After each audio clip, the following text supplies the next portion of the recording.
एक गांव में धर्मदास नामक एक व्यक्ति रहता था। बातें तो बड़ी ही अच्छी अच्छी करता था, पर था एकदम कंजूस। कंजूस भी ऐसा वैसा नहीं, बिल्कुल मक्खी चूस।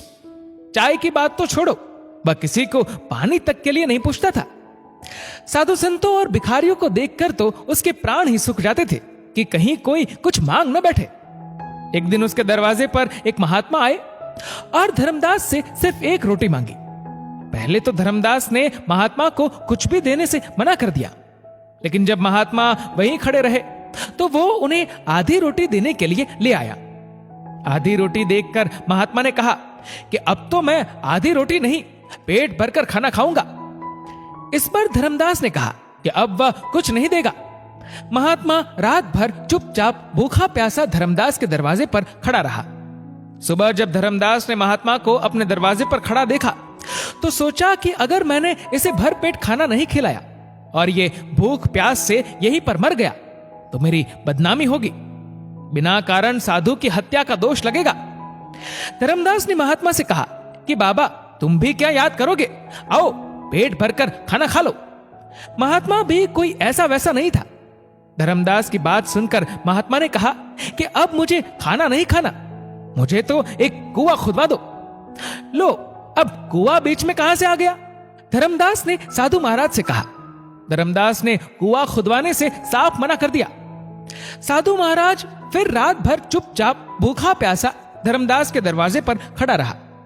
अगले दिन सुबह भी जब धर्मदास ने साधु महात्मा को भूखा प्यासा अपने दरवाजे पर ही खड़ा पाया तो सोचा कि अगर मैंने कुआं नहीं खुदवाया तो यह महात्मा इस बार जरूर भूखा प्यासा मर जाएगा और मेरी बदनामी होगी।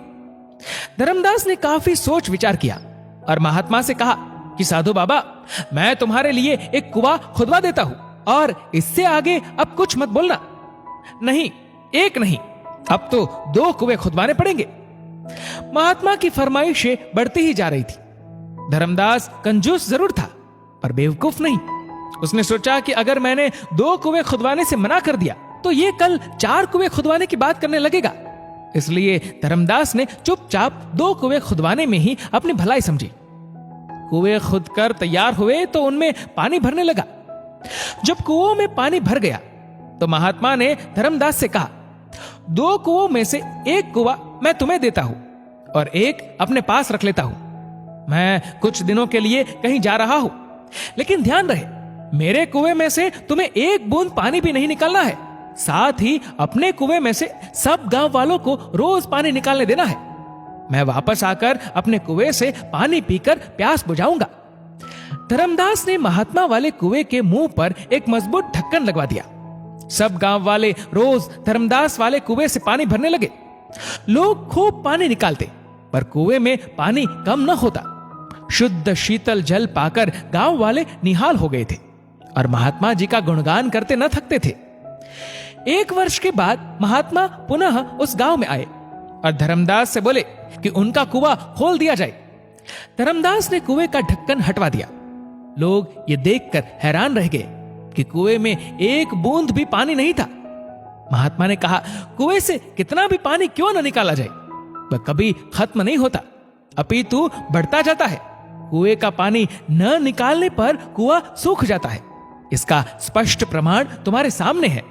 और यदि किसी कारण से कुएं का पानी न निकालने पर पानी नहीं भी सूखेगा तो वह सड़ अवश्य जाएगा और किसी काम में नहीं आएगा।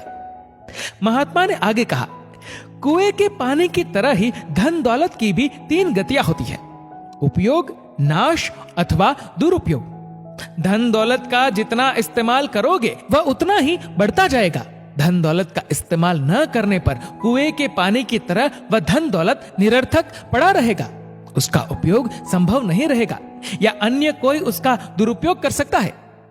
अतः अर्जित धन दौलत का समय रहते सदुपयोग करना अनिवार्य है। ज्ञान की भी यही स्थिति होती है। धन दौलत से दूसरों की सहायता करने की तरह ही ज्ञान भी बांटते चलो।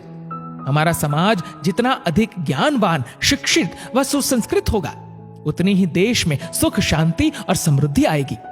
ज्ञान बांटने वाले अथवा शिक्षा का प्रचार प्रसार करने वाले का भी कुएं के जल की तरह ही कुछ नहीं घटता, अपितु बढ़ता ही है। हम बदलेंगे, युग बदलेगा।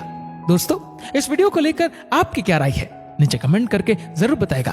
और अगर आपको वीडियो अच्छा लगा हो तो इस वीडियो को लाइक करेगा, शेयर करेगा ज्यादा से ज्यादा लोगों तक। और ऐसे ही और भी इंस्पिरेशनल वीडियोस के लिए सब्सक्राइब करें हमारे यूट्यूब चैनल को और फेसबुक पर फॉलो करें हमारे पेज को।